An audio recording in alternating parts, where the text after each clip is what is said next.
Thank you, Secretary Blinken. Thank you very much for coming to our committee today. I want to switch gear to Indo-Pacific. Last month, CCP orchestrated the passage of the draconian Article 23 legislation in Hong Kong that is part of, as you said, intensifying repression and could be applied outside of its borders as part of China's ongoing campaign of transnational repression. Despite the State Department's determination and actions taken to impose some visa restrictions, there have been no Hong Kong officials that were sanctioned since 2021.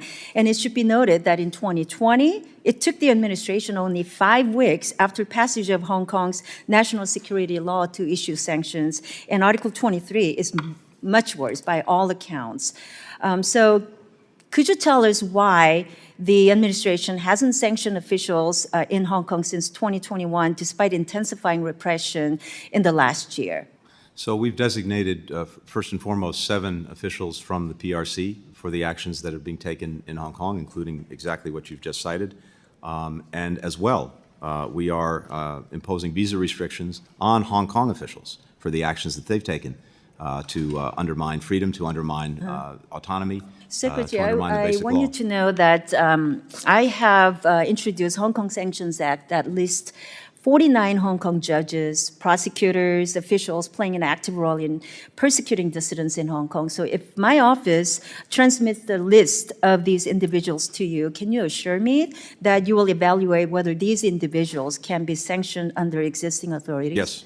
Thank you very much. I also want to ask you if you have any plans to impose targeted sanctions on perpetrator of that repression based on Article 23 that we talked about earlier. Yeah, we're looking across the board at taking necessary actions, including sanctions against individuals who are undermining Hong Kong's basic autonomy. Okay. And we'll continue to do that, but I'm happy to look at the list that you have. Thank you. Let me turn to Korean Peninsula issue. Special Envoy Julie Turner was finally sworn in by the State Department last October, but as you know, she was confirmed by the Senate, and it took months before she was finally sworn in by your department.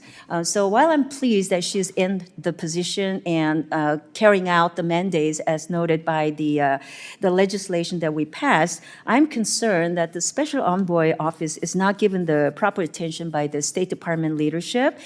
I've also heard some concerns from outside stakeholders that the office relies on staff from the Korea desk and other offices to carry out its mandate. So can you tell us what you are doing to ensure that the Special Envoy and the office of Special Envoy on Human Rights in North Korea is given all the tools it needs to fulfill that mandate based on that legislation? Well, in fact, I think as we speak, Special Envoy Turner is in Korea right now, in South Korea, working on this critical portfolio. And yes, I'm going to make sure that she continues to have the resources, the support that she needs. And in all of our engagements with... Does she have a separate staff just dedicated to that, so she doesn't have to outsource staffing and support from other offices? We want to make sure that she has what she needs, but of course it would help if we got our budget passed and we were able to actually resource the department, including with the staff that we need across the department. Let me talk to you about Taiwan. As you know, Taiwan is a critical public health partner to the U.S. and plays an important role in the global health community. And you know, I passed the legislation, Taiwan WHO Act, that was signed into law 2 years ago. And it directs the administration to support Taiwan's observer status in the World Health Assembly. As you know, WHO is convening next week. And as of today, Taiwan has not been invited to be the observer at the 77th World Health Assembly. So what is the status of the State Department and your plan to implement this legislation and ensure Taiwan has a seat at the table? I fully agree with the legislation, and we've been working to achieve the results that it seeks, including Taiwan's participation in the World Health Assembly and organization, as well as in a whole host of other international organizations. Why not this year? Is there still time to invite Taiwan? We're going to work on it till the last second, if necessary. We've been going around trying to lobby other countries to engage on this, and of course we've taken this to Beijing directly.